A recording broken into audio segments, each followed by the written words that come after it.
Des fleuves d'eau vive couleront de son sein. Jean 7, 38. Les âmes attendent l'amour de Christ. Nous en parlons et disons « Oh, je vous aime », mais combien froid et loin de la réalité est notre amour. Il nous faut l'amour qui, spontanément et inconsciemment, fera que nous nous dépensions pour les autres. Le monde en a besoin. Nous sommes semblables à des vases d'albâtre avec le parfum à l'intérieur. Ces vases ont besoin d'être brisés.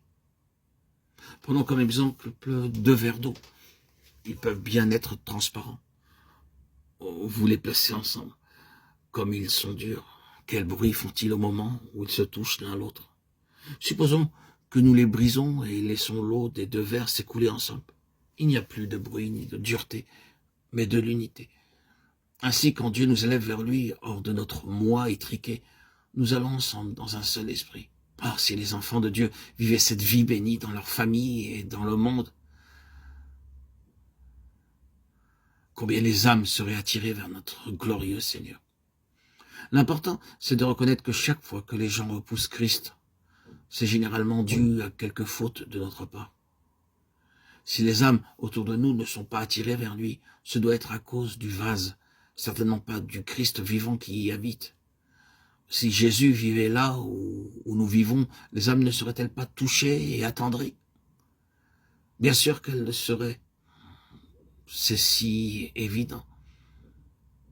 Donc, pourquoi Jésus ne devrait-il pas vivre où je vis puisqu'il est disposé à vivre en moi?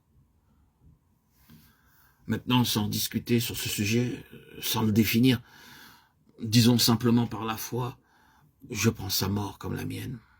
Et à chaque moment, disons, Seigneur, ta mort est ma mort, et ta vie est ma vie. Après que Dieu a dirigé sa lumière pour nous sonder et nous a montré ce que nous sommes, n'est-ce pas un soulagement intense que de retourner au calvaire? Grâce à Dieu pour la mort de Christ. Dieu dit que je suis devenu une même plante avec lui dans sa mort, afin que comme Christ est ressuscité des morts, de même nous aussi, nous marchons en nouveauté de vie. Romains 6, 4. Quelle merveille!